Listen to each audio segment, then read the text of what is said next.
Hi, I'm Amanda Milton, Key Accounts Relationship Manager here at Intercom. Hi, my name is Jared Ellis, and I am the Global Director for Product Support and Technical Success at CultureAmp. Hi, Jared. Thank you so much for being with me here today. I'm excited to hear about your story on ticketing and how CultureAmp has come to use Intercom for support. Great. Nice to be here. Thanks so much for having me, Amanda. Yeah, you're welcome. Let's dive in.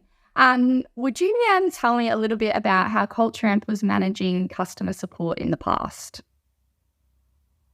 Absolutely. So prior to moving completely to Intercom, we were using Zendesk as our platform for offering support to customers. So CultureAmp provides two channels for support. We do that via email and also in-platform live chat with our specialists. So in the past, we were using both of those channels via Zendesk. Cool. And then what sort of prompted you to switch to Intercom for support? And what were some of the biggest pain points that you were hoping to address? We were looking at ways that we could push the envelope, I guess is the best way to describe it, of the service that we were offering our customers in the support function. So we felt it was a good opportunity to kind of look at what was on the market, see how things had progressed and where people were looking to go kind of next, ultimately in that support world. So we had been customers at Intercom in the past. We had initially at CultureAmp provided our in-platform live chat service with Intercom prior to moving to Zendesk chat. And we had always loved the Intercom experience.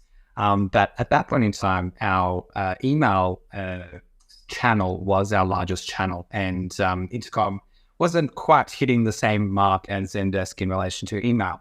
But when I got the opportunity to kind of pause and reflect and catch up to see where things were at, I was able to see that Intercom had taken leaps and bounds in the email channel space, and also further progressed that chat channel, which we'd always loved and enjoyed. So it became a little bit of a no-brainer. I was able to evaluate and kind of the key things for me ultimately are that customer experience, what that interaction is for a customer, and that user experience is for a customer when they're conversing with us, as well as the experience for our specialists who are helping out our customers and what that experience was like. So Intercom had always ticked both of those boxes really strongly for us and then even progressed. So that's why we made the decision. Ultimately, I think what prompted me, or part of the reason why I was prompted to do it, is because I found the Zendesk experience for both our customers and our specialists a little bit challenging, a little bit dated, if I could use that word. And we really wanted to kind of step forward in that realm and start to craft a more unique experience for our customers. Nice. Very good. And obviously you've come to Intercom and you're using us for the email and also chat. Could you elaborate a little bit around how you're using tickets today and touch on the different types of tickets that you're using? Yeah, it's really interesting because this is a debate of naming things ultimately, isn't it? What is a ticket at the end of the day? By our previous language, ticketing was just anything in relation to an email conversation. And what I love about Intercom's approach to ticketing is you've kind of taken that perspective and put it into conversations and made just everything in a conversation, and introduced this ticket factor, which is a little bit sidelined to it, and actually filled a need that perhaps we didn't even know that we needed at that point in time. Ticketing was important for us to be able to kind of manage tasks, things that happened on the sidelines, things that happened in different teams, escalation points, those kind of examples in the ticketing world. And Zendesk just considered every email a ticket. And if you were having a chat, you convert it to a ticket and then you do what you wanted to do with it. Intercom ultimately kind of created this concept of tickets, which were a little bit separate to the conversation, or a combination of the conversation. And it had a lot more possibilities of what we could do with it or how we could approach those. So as I mentioned, we utilize ticketing now as a way to separate out tasks. So a good example of that is, we may have a conversation with a customer and we have to complete maybe 2 back-end tasks that need to be done, and they might be done by different people. So we're able to actually create those 2 tickets attached to the conversation, assign those tickets out to the people who need to complete that task, and separate it from the actual interaction. Get it done, I guess, asynchronously is the right way to say it, and then seamlessly kind of close out that conversation, have that all connected and managed. And ultimately, we're also able to then track how many times we're doing each individual task to a great level of detail, which is something that was a lot more difficult in that one-to-many approach in the Zendesk environment. Mm.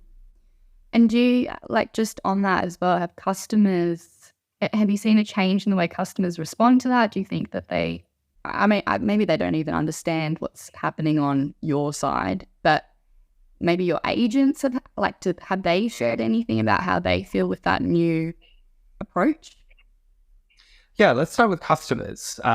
It's really interesting that it's kind of both ends of the spectrum, but in the best possible way.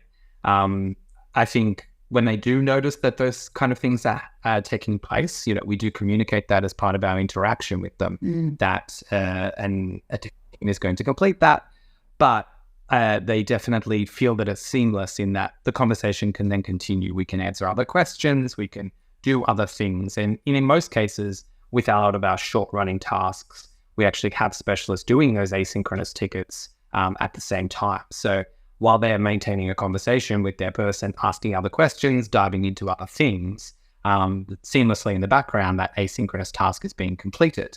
And then they know that that's then done at that point in time. So there's kind of the awareness perspective, and then at the other end of the spectrum, there's the not even noticing that that's happening, and us being able to seamlessly coordinate those resources without it being a big deal, let's call it, for the customer, without them even needing to know what's going on behind the curtain, because it just happens.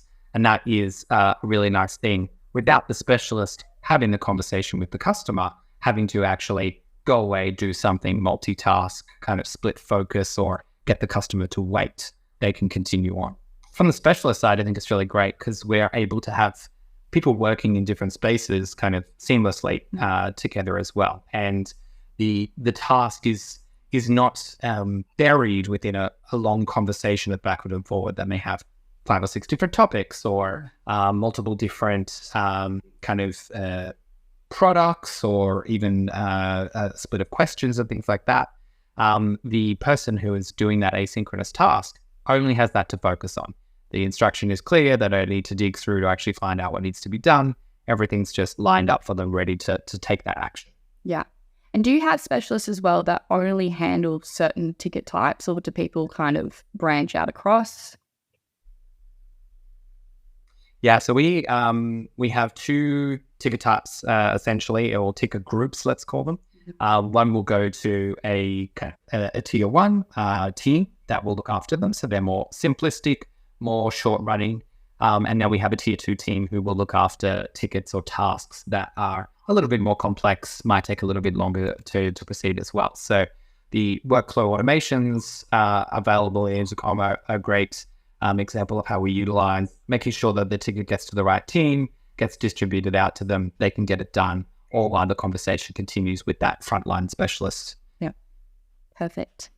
Okay, now tell me about AI and how your team's using that today.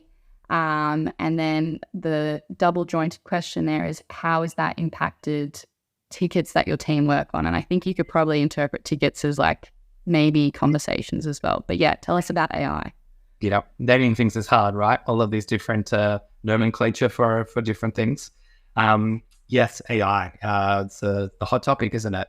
I think I was fortunate when I began to do my evaluation, and in my brain, I said I wanted to create a different experience, and I wanted to evolve what the support offering was. And just as that kind of took place, that's when AI started to get a little bit of traction on the ground, and started to become a hot topic that people were talking about. We were able to trial using Fin out with Intercom, and kind of see what it would do to our experience. We were wildly successful during our trial period. We saw between 35 and 40% deflection rate coming through just in our trial.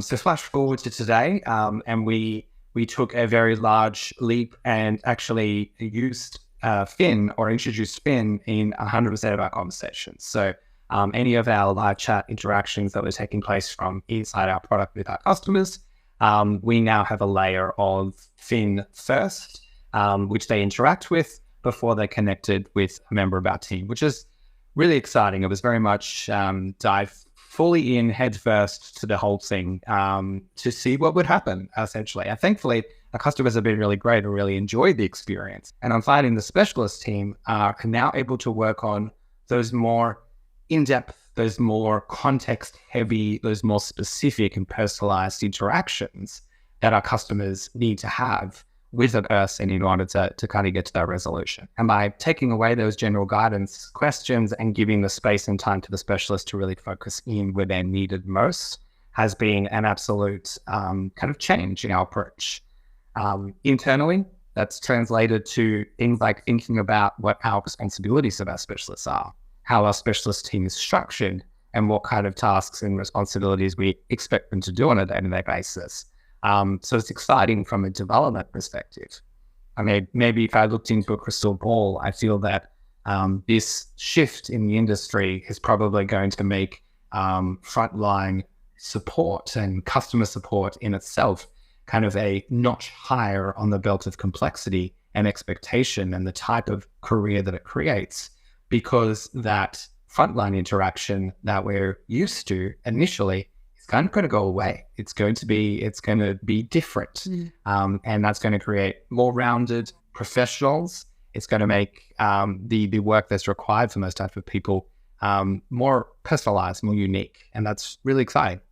What results have you seen from shifting to a more conversational approach to customers support? And are there any metrics you would share around that? Yeah, absolutely. Where we're seeing dramatic change is actually that our customers now want to talk to us using a more conversational channel or more, synchronous, that live chat experience, where we kind of sounded about 50-50 when it came to our channels across email and live chats, kind of this time last year, let's say. And flash forward to today, we are seeing about 60% of our conversations coming through in our in-platform live chat experience through the messenger, which obviously goes through Fin as well. In terms of response times, it's fun. It's kind of the how much can I cheat when it comes to describing our first response times. Because when you look at things like Fin, so technically Fin's responding within a couple of seconds. Can't really report on that, but the reality is our customer is getting an answer and getting assistance within a couple of seconds, depending on the time it takes for Fin to process and respond to that. But it's well within anything we could do from a human perspective. Are there metrics that you can share specifically around tickets? Specifically around tickets, definitely. The great thing about the tickets aspect is that we've been having them asynchronous and doing those tasks separately, and having people dedicated to actually working with those in a really targeted way has meant that we can get a lot of those resolved much faster because the team is working a little bit faster. So at the moment, we're seeing a median resolution rate for our tickets of about 17 minutes. And taking into consideration that some of our tasks are quite long running, others are quite short, that's an incredible difference. Whereas in the past, for a lot of those tasks, it may take up to an hour for some of them to be completed. So it is a dramatic shift for those asynchronous aspects compared to what we've seen in the past.